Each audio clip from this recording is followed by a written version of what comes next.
तो hello everyone, how are you all. कैसे हैं आप सभी लोग। आई होप आप सभी लोग अच्छे होंगे, आपकी पढ़ाई अच्छे से चल रही होगी। तो गाइज आज जो टॉपिक हम लोग डिस्कस करने वाले हैं, सिंटैक्स का हमारा लेक्चर 5 होने वाला है। आप लोग जिस तरीके से सपोर्ट कर रहे हैं, जिस तरीके से प्यार कर रहे हैं, आपके कमेंट्स के माध्यम से जैसे प्यार मिल रहा है वो मिलता रहे, बना रहे।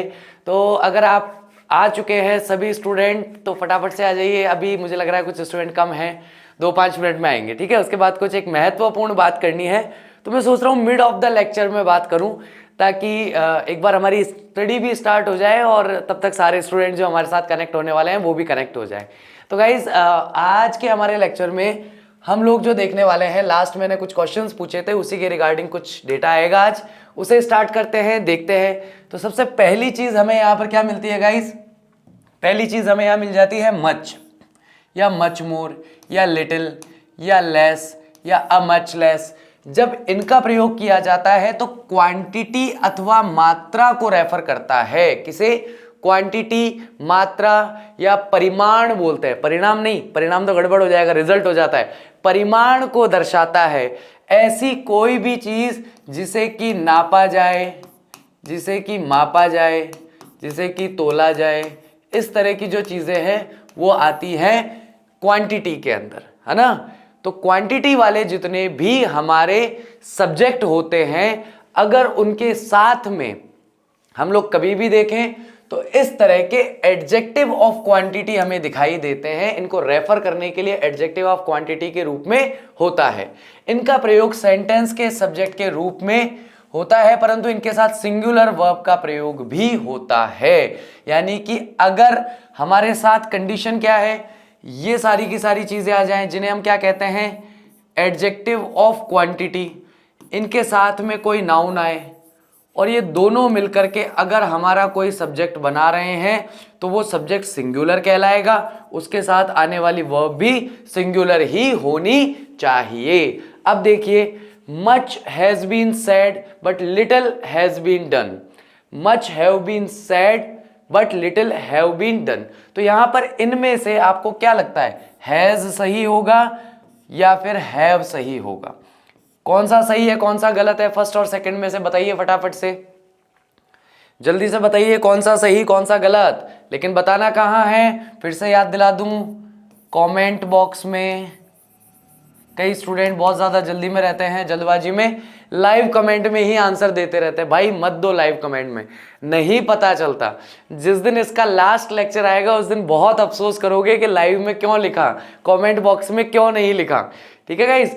तो जिस दिन इस टॉपिक का लास्ट लेक्चर होगा उस दिन कुछ अमेजिंग होने वाला है, कुछ शानदार, कुछ लाजवाब होगा। तो गाइस उस चीज को अगर आप मानते हैं, उस चीज पर अगर आप ट्रस्ट करते हैं तो प्लीज अपने आंसर्स कमेंट बॉक्स में लिखिए। तो बताइए फटाफट से, पहला आंसर सही कि दूसरा सही? तो हमने देखा कि मच, मच मोर, लेस या फिर अ मच लेस जो है एडजेक्टिव ऑफ क्वांटिटी को दर्शाते हैं। जब सब्जेक्ट के रूप में इनका प्रयोग होता है तो सिंगुलर वर्ब का प्रयोग होता है। यानी कि ये यहाँ पर क्या है मेरा, ये मेरा सिंगुलर सब्जेक्ट है, तो यहाँ पर वर्ब कैसी है, ये सिंगुलर है। यहाँ पर भी लिटिल जो है मेरा कैसा है, सिंगुलर सब्जेक्ट है, क्योंकि इसका प्रयोग सीधा किस रूप में हो गया, देखो सेंटेंस के सब्जेक्ट के रूप में हो चुका है। और यहाँ पर वर्ब भी मेरी सिंगुलर आ गई। लेकिन यहाँ पर क्या हो रहा है, सिंगुलर सब्जेक्ट और वर्ब हो गई प्लूरल, यानी कि सब्जेक्ट वर्ब अग्रीमेंट नहीं हुआ। सेम यहाँ पर सिंगुलर सब्जेक्ट वर्ब हो गई प्लूरल, यहाँ पर भी अग्रीमेंट नहीं हुआ, क्योंकि हैज जो है हमारी, ये हमारी सिंगुलर वर्ब है और हैव जो है हमारा वो कैसा है, वो हमारा प्लूरल वर्ब है। तो सिंगुलर सब्जेक्ट सिंगुलर वर्ब यानी कि एसएस और पीपी का रूल हम लोग फॉलो करते हुए आगे बढ़ेंगे। यदि वाक्य का सब्जेक्ट इनडेफिनिट प्रोनाउन हो, इनडेफिनिट प्रोनाउन कौन कौन सा है, everybody, somebody, nobody, anybody, someone, everyone, anyone, everything, something, nothing, anything, either और नाइदर।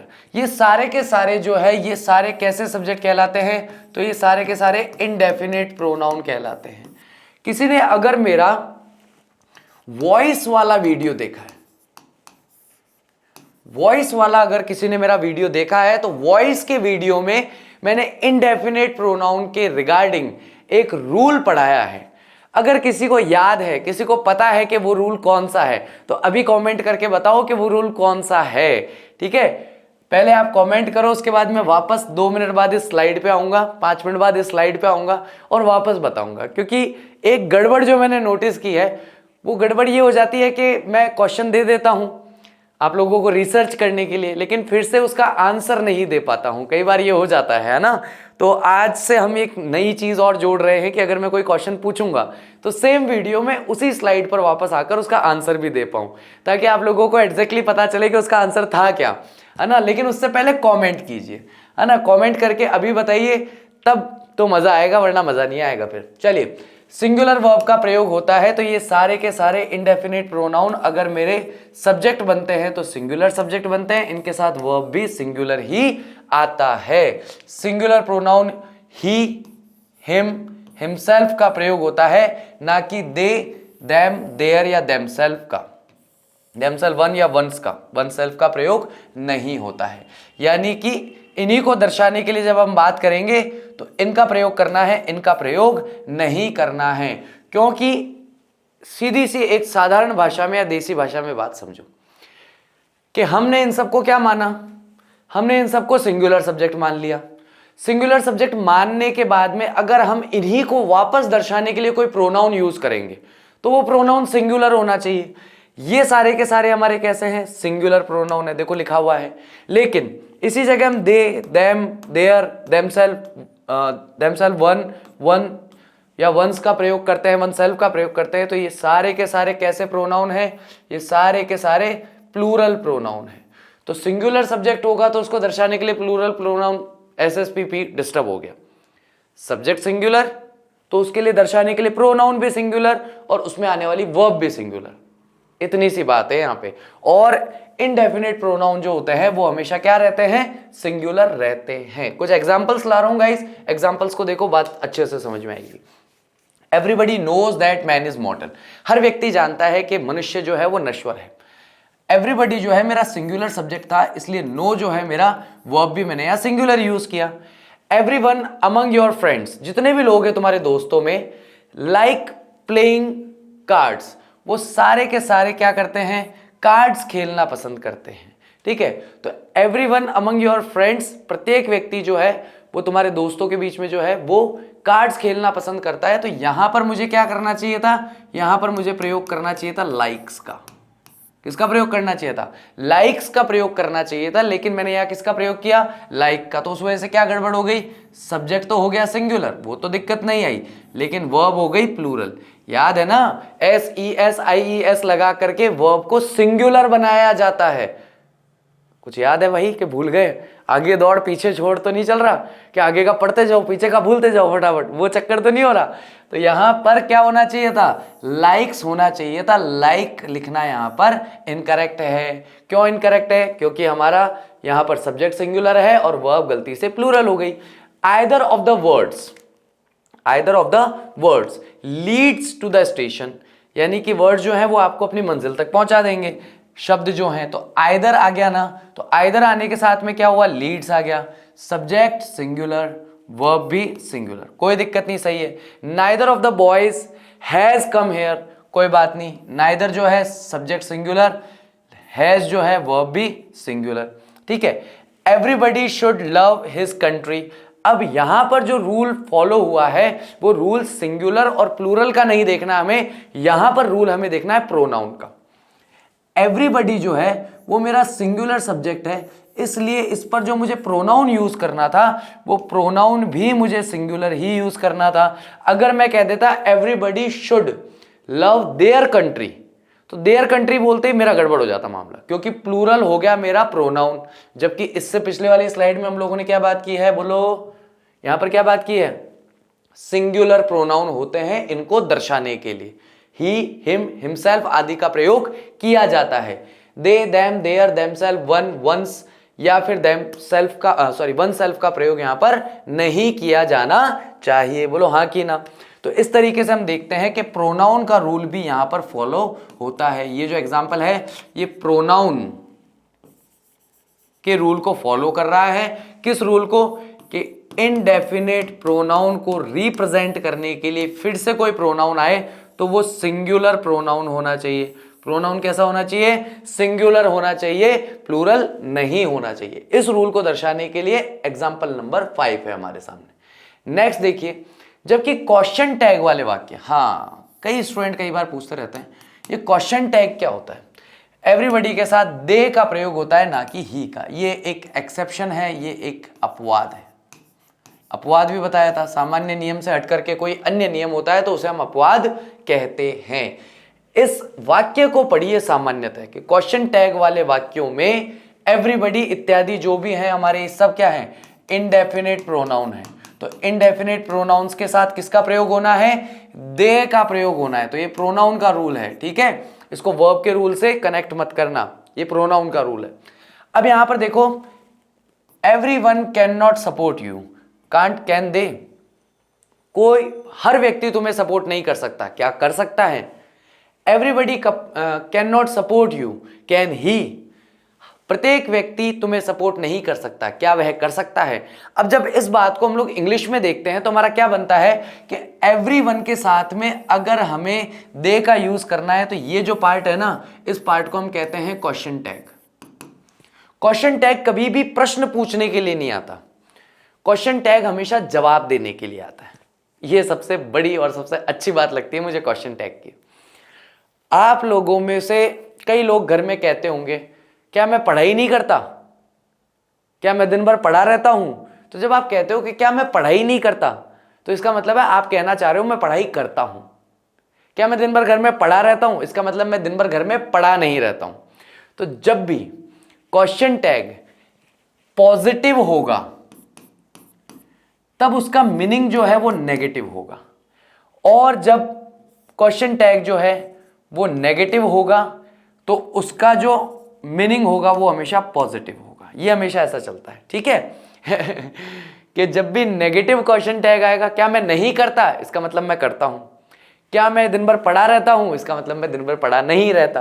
तो जब क्वेश्चन टैग नेगेटिव होता है तो सेंस देता है पॉजिटिव का, लेकिन जब पॉजिटिव होता है तो सेंस देता है नेगेटिव का। जैसे कि क्या मैं अच्छा नहीं पढ़ाता, क्या मैं अच्छा नहीं पढ़ाता, इसका मतलब अब इसका जवाब तो आप दो कि क्या होगा क्या नहीं होगा, ठीक है। तो इस तरीके से जब बात को कहा जाता है तो वो क्वेश्चन टैग वाले सेंटेंसेस कहलाते हैं। नंबर 1 क्वेश्चन टैग क्या होता है। नंबर 2 क्वेश्चन टैग वाले सेंटेंसेस में अगर इनडेफिनिट प्रोनाउन आता है तो उसे रिप्रेजेंट करने के लिए फिर से जो प्रोनाउन आएगा वो प्रोनाउन दे रहेगा। वो प्रोनाउन क्या रहेगा गाइस? वो प्रोनाउन दे रहेगा, केवल और केवल क्वेश्चन टैग में। केवल और केवल किसमें? क्यूटी के अंदर। क्यूटी मतलब वो वाला क्यूटी नहीं जो आप लोग इसमें लिखते रहते हो, क्या बोलते हैं लाइव चैट में, वो वाला क्यूटी नहीं, ठीक है। ये क्यूटी क्वेश्चन टैग वाला क्यूटी है ना। चलिए नेक्स्ट देखते हैं अगला रूल हमारे लिए क्या लाता है। यदि इंडेफिनिट प्रोनाउन, अभी भी हम लोग इंडेफिनिट प्रोनाउन में ही चल रहे हैं, एवरीथिंग, समथिंग और नथिंग या एनीथिंग का प्रयोग अनिश्चित वस्तु के लिए होता है। इसको ध्यान रखना, ये इंपॉर्टेंट है, अनिश्चित वस्तु। तो जब भी एवरीथिंग, समथिंग, नथिंग या एनीथिंग का प्रयोग किसी अनिश्चित वस्तु के लिए होता है तो इसे सिंगुलर माना जाता है। और इसके सिंगुलर प्रोनाउन कौन कौन से होंगे? इट, इट्स, इटसेल्फ आदि का प्रयोग किया जाता है, ना कि he, him, his, himself, they, them, their, themselves, one, once, oneself इत्यादि का प्रयोग नहीं किया जाता है। जैसे कि अगर मैं कहूं कि यार मेरे कमरे से कुछ गायब है, अब क्या गायब है मेरे को पता नहीं है इंसान गायब है, मच्छर गायब है या मेरे परिवार का कोई सदस्य गायब है, मेरा कोई फोन का चार्जर गायब है, मुझे पता नहीं। यानी कि मेरे लिए वस्तु कैसी है? अनिश्चित वस्तु है, मुझे पता नहीं। मैंने कहा कुछ तो गायब है, कुछ तो मिसिंग है, तो मैं कहूंगा समथिंग। अब ये समथिंग का कोई जेंडर ही नहीं है, इस समथिंग के बारे में पता ही नहीं है कि ये समथिंग है क्या। तो ऐसी कंडीशन में उस समथिंग को दर्शाने के लिए हम इनमें से किसी का प्रयोग नहीं करेंगे, इनका प्रयोग किया जाता है। यानी इट, इट्स या इटसेल्फ का प्रयोग किया जाना है। ना तो ही वाली पूरी की पूरी कैटेगरी आएगी, ना दे वाली कैटेगरी आएगी, ना वन वाली कैटेगरी आएगी। तीन ही तो मेन कैटेगरीज हैं यहाँ पे। इस कैटेगरी से रिलेटेड वर्ड्स ही तो आ रहे हैं। ही रिलेटेड कैटेगरी ये रही, दे रिलेटेड कैटेगरी ये रही, और वन रिलेटेड कैटेगरी ये रही। अतः सब्जेक्ट के रूप में प्रोनाउन के साथ सिंगुलर वर्ब का प्रयोग ही होता है। और अगर इन शब्दों का प्रयोग किस रूप में किया जाए, सिंगुलर सब्जेक्ट के रूप में किया जाए, तो इनके साथ आने वाली जो वर्ब होगी,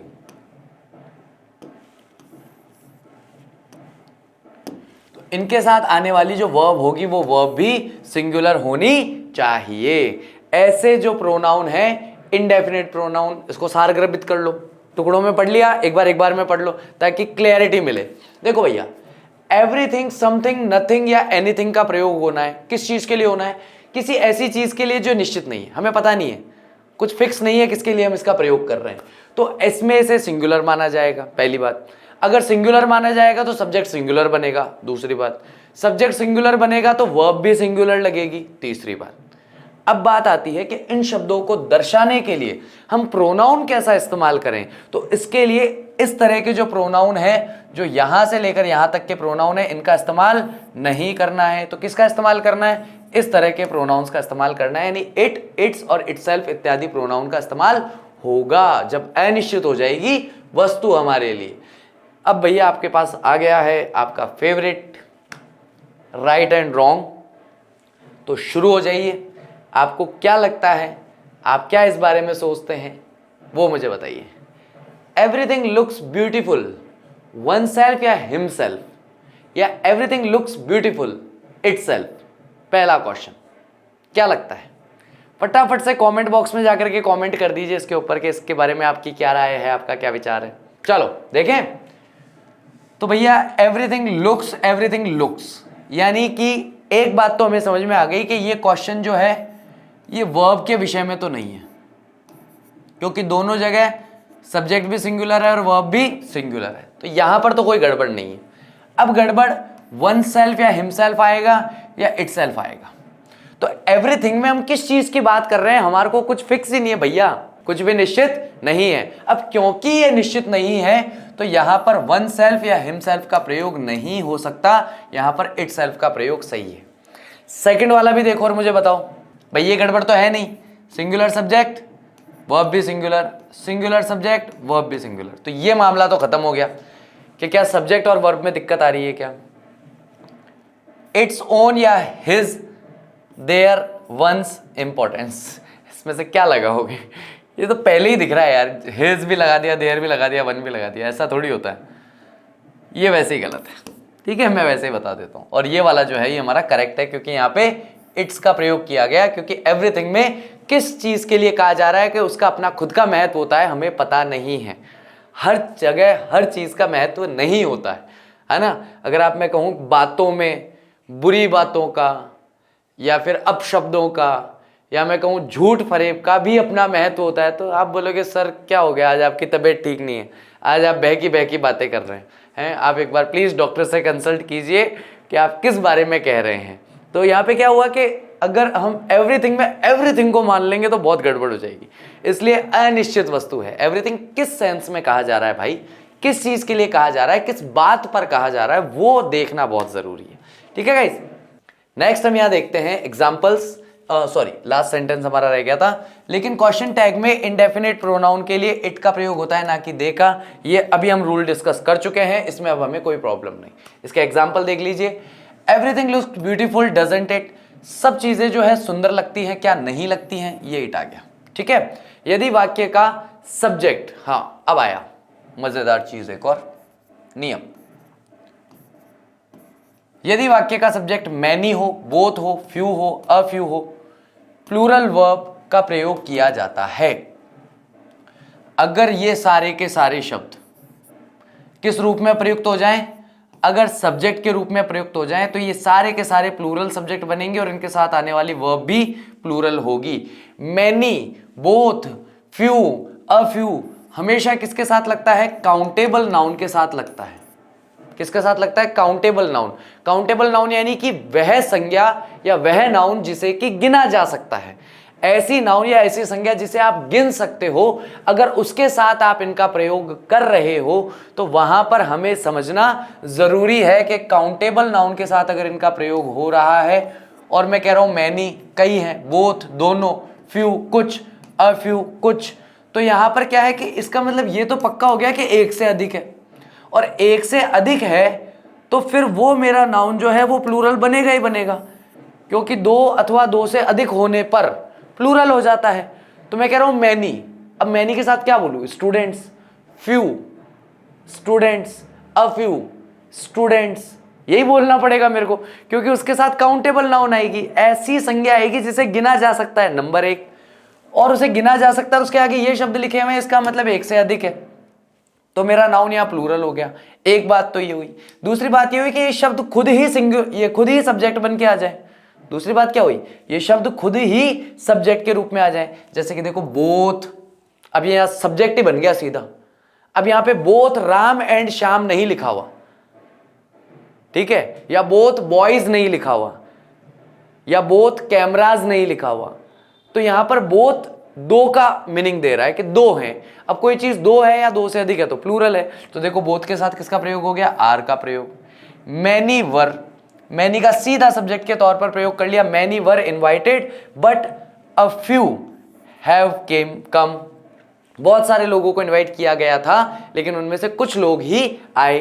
तो मैनी आया तो भी वर लगा, अ फ्यू आया तो भी हैव लगा, यानी कि subject plural, verb plural, subject plural, verb plural, subject plural, verb plural. तो यहां पर ये रूल हमारा जो है ये फॉलो हो गया, सही तरीके से ये रूल यहां पर फॉलो हो रहा है, ठीक है गाइस। इसको देखिए, नेक्स्ट देखिए, इसके अंदर यदि दो या दो से अधिक सिंगुलर सब्जेक्ट्स, तो पहले ही बता दिया कि या तो दो होंगे या दो से अधिक होंगे, और क्या होंगे, सिंगुलर सब्जेक्ट होंगे, एंड से जुड़े हों। अरे एंड का तो हमने फर्स्ट लेक्चर में देखा था जादू तमाशा भयंकर वाला। आप में से किसी ने फर्स्ट लेक्चर नहीं देखा है तो सेकंड लेक्चर नहीं देखा है तो सेकंड लेक्चर जरूर देख के आना, उसमें एंड को हमने बहुत शानदार तरीके से डिस्कस किया है। से जुड़े हो तो फर्स्ट सिंगुलर नाउन के पहले ईच या एवरी शब्द का प्रयोग हुआ हो, या प्रत्येक सिंगुलर नाउन के पहले एवरी का प्रयोग हुआ हो, तो इसके साथ सिंगुलर वर्ब का प्रयोग किया जाता है ना। तो नियम ये कह रहा है, देखो ईच या every plus noun plus and plus noun. एक स्थिति तो ये हो सकती है, एक स्थिति ये हो सकती है every plus noun plus and plus every plus noun. ये दो स्थितियां हो सकती है जो नियम में बताई गई है, ठीक है। तो ईच या एवरी के बाद में नाउन आए, फिर एंड आए, फिर नाउन आए, और एवरी के बाद नाउन आए, फिर एंड आए, फिर एवरी आए, फिर नाउन आए, फर्क कोई नहीं पड़ना। आपका सब्जेक्ट सिंगुलर है, आपकी वर्ब भी सिंगुलर ही रहेगी। लेकिन ये याद रखना कि अगर दो नाउन से पहले आ रहा है तो ईच या एवरी दोनों में से कोई भी आ सकता है, लेकिन प्रत्येक नाउन से पहले आ रहा है तो एवरी ही आएगा, ईच नहीं आएगा, है ना। इसीलिए कहा जाता है कि ईच जो है वो आता है दो अथवा दो से अधिक के लिए, लेकिन एवरी जो है वो हमेशा दो से अधिक को ही दर्शाता है।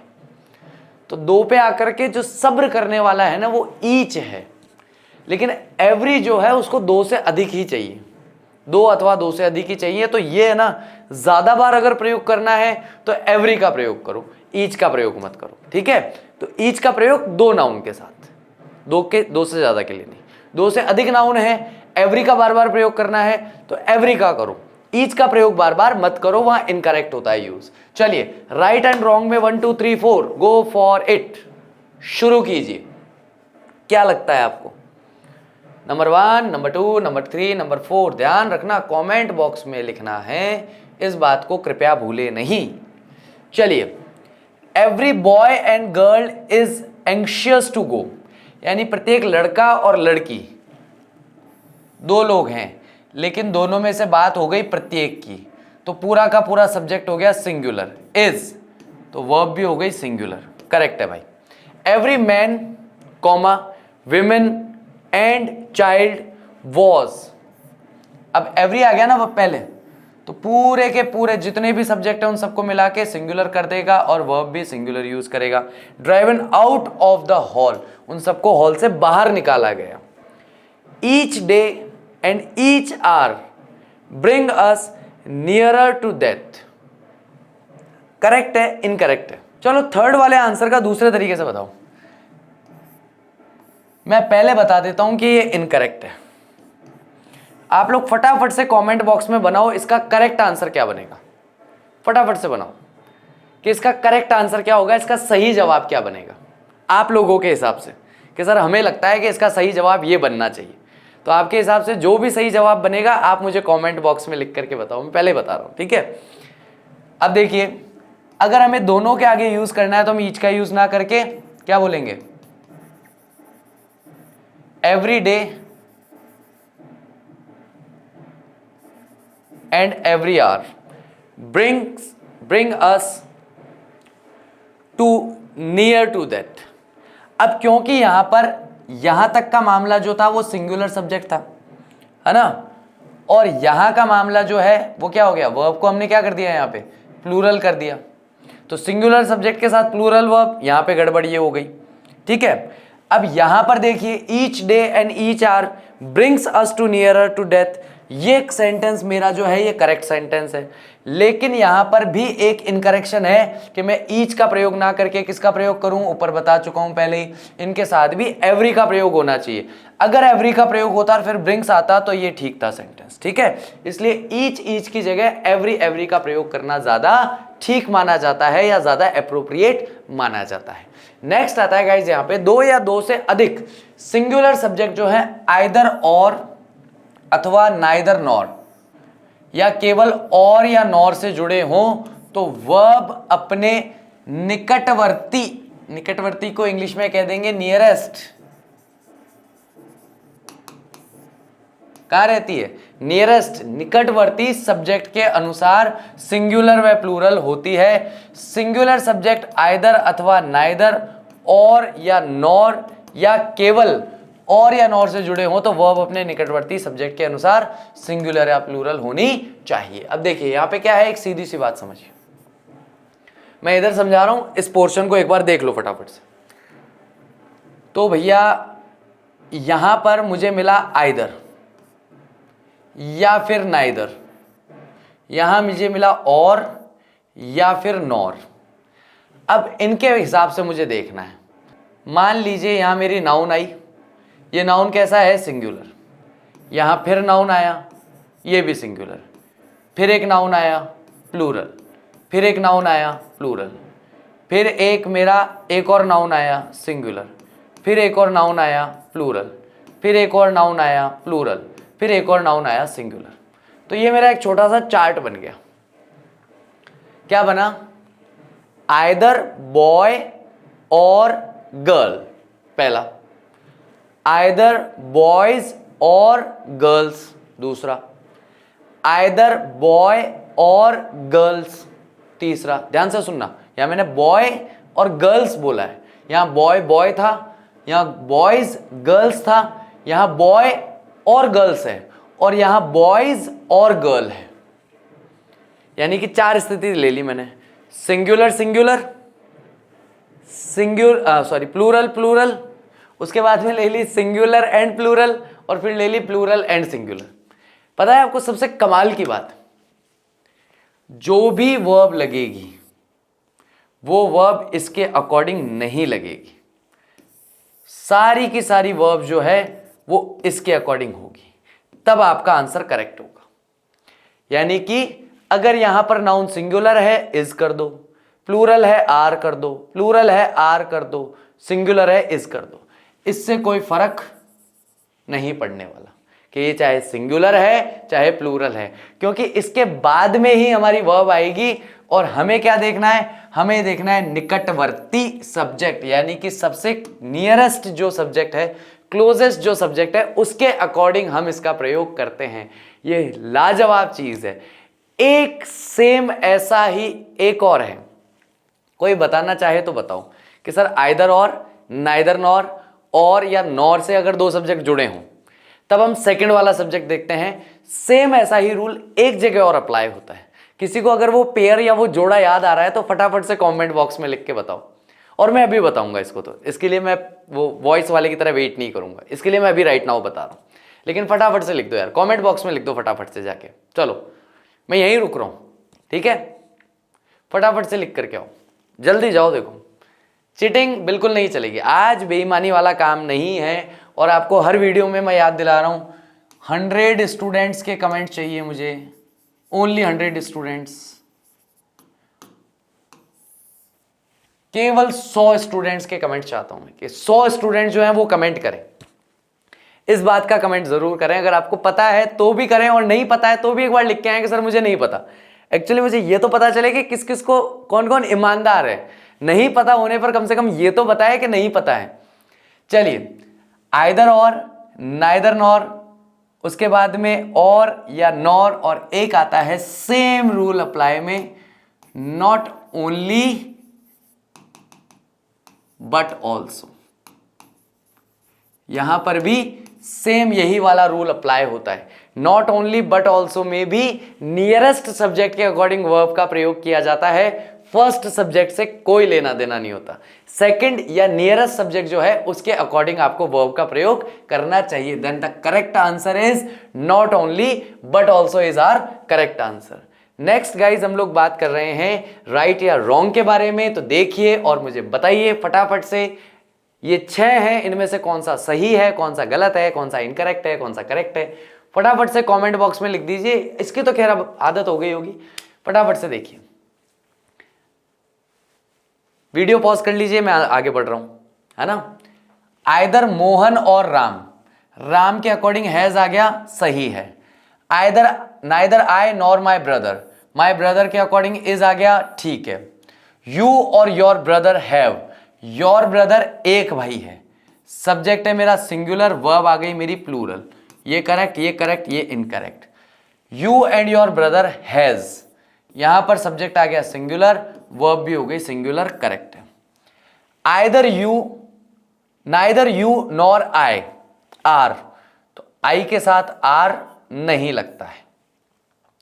सब्जेक्ट हालांकि ये मेरा प्लूरल है, लेकिन मैंने बताया था ना कि वॉज वर्ब में आई जो है वॉज के साथ चला जाता है, और इज एम आर में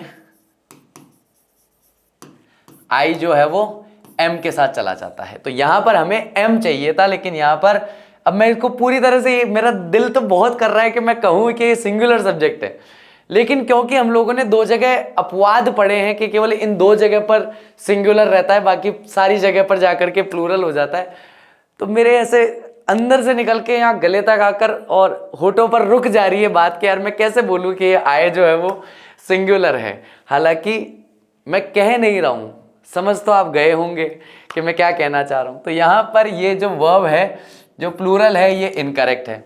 आई के साथ एम बिल्कुल करेक्ट है, कोई दिक्कत नहीं, कोई परेशानी नहीं।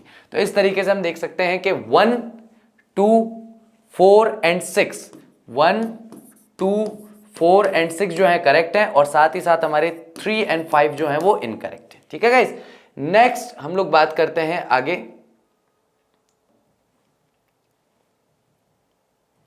कहाँ गया भाई वॉइस वाला क्वेश्चन? मुझे पता है कुछ एक स्टूडेंट तो इसी चक्कर में बैठे होंगे कि यार वॉइस में ऐसा क्या छूट गया जो पढ़ना था और अब याद नहीं आ रहा। यही होता है भैया, अनभ्यासे विषम विद्या। ऐसी विद्या जिसका अभ्यास नहीं किया गया हो, जिसका आपने रिवीजन नहीं किया हो, वो विष के समान होती है। विष के समान इसलिए होती है क्योंकि मन तो जानता है या कॉन्शियस तो बता रहा है कि यार तेरा वॉइस पढ़ा हुआ है। तो जब सिलेबस को एक नज़र में देखते हैं ना, तो हाँ टेंस पढ़ लिया, एक्टिव पैसिव वॉइस पढ़ लिया, डायरेक्ट इनडायरेक्ट स्पीच पढ़ लिया, सिंटैक्स पढ़ लिया, अच्छी बात है। इससे रिलेटेड क्वेश्चन आएगा तो सॉल्व कर लोगे क्या, वो मुद्दा थोड़ा दूसरा है। पढ़ लिया वो तो मुद्दा अलग है, लेकिन अगर इससे रिलेटेड क्वेश्चन आएगा तो क्या वो क्वेश्चन सॉल्व कर लोगे क्या, या वो क्वेश्चन सॉल्व नहीं कर पाओगे? ये भी तो अपने आप से पूछो भाई, उसी से तो काम चलेगा। पढ़ने से ही काम हो जाता तो बात ही क्या थी। पढ़ करके अभ्यास करके स्वयं को उस योग्य बनाना कि उसका क्वेश्चन सॉल्व कर सके, यही मूल उद्देश्य है स्वाध्याय का। चलिए, तो जब भी इंडेफिनेट प्रोनाउन वॉइस में काम में आता है, और हम जब एक्टिव वॉइस से पैसिव वॉइस में सेंटेंस को चेंज कर रहे होते हैं तब क्या होता है कि इसको हम एजेंट के रूप में दिखाएं या ना दिखाएं कोई फर्क नहीं पड़ता, इससे कोई फर्क नहीं पड़ता। कैसे? someone has stolen my watch, किसी ने मेरी घड़ी चुरा ली। अब पता ही नहीं है किसने चुराई है, तो यहां पर हमारा सब्जेक्ट क्या हो गया? एक तरीके से अननोन हो गया।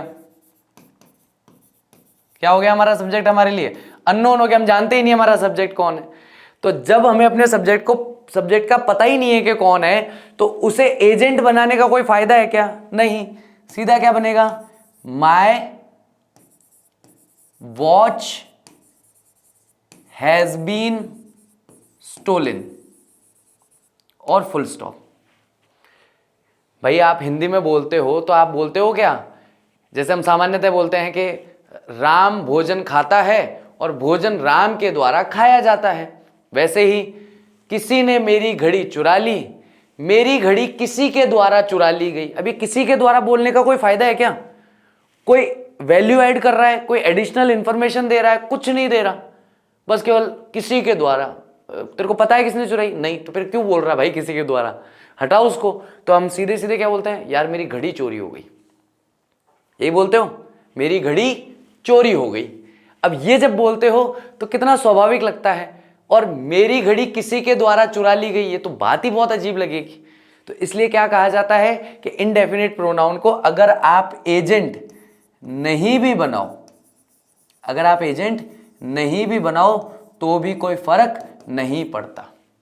बनाने से सेंटेंस गलत नहीं होगा, लेकिन नहीं भी बनाओगे तो भी सेंटेंस गलत नहीं होगा। लेकिन Ram has eaten an apple में अगर आप राम को एजेंट नहीं बनाओगे तो गड़बड़ हो जाएगी। वहां आपको जरूरी है उसको बनाना, उसको एजेंट बनाना ही पड़ेगा, लेकिन यहां एजेंट बनाना जरूरी नहीं है।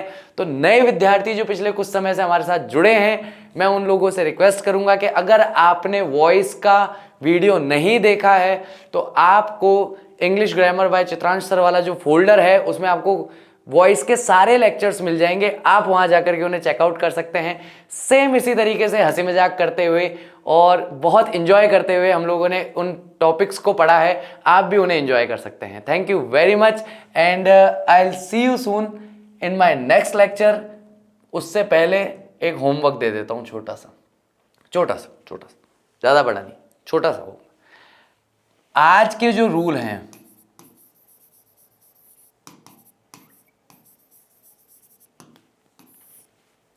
उस पे one example on each rule, प्रत्येक रूल पे एक एग्जाम्पल दे दो मुझे बस। अगर आज एक एग्जाम्पल दे दिया तो मैं मान लूंगा कि भैया आपके सामने अगर परीक्षा में अगर प्रश्न आया तो आप आराम से कर सकते हो। लेकिन ध्यान रखना, एग्जाम्पल कॉपी पेस्ट नहीं होना चाहिए कहीं से, एग्जाम्पल जो पीपीटी में सेंटेंसेस या एग्जाम्पल आए उनमें से नहीं होना चाहिए, एग्जाम्पल आपकी खुद की लैंग्वेज का होना चाहिए। सही और गलत की आपकी कोई रेस्पॉन्सिबिलिटी नहीं है, बस आपका एग्जाम्पल खुद की लैंग्वेज में बनाया हुआ होना चाहिए। ऐसा एग्जाम्पल होना चाहिए जो आप खुद समझ सकते हो और आपके हिसाब से सही है। Thank you very much, I will see you soon in my next lecture. Till that take care of yourself, bye bye, I will see you.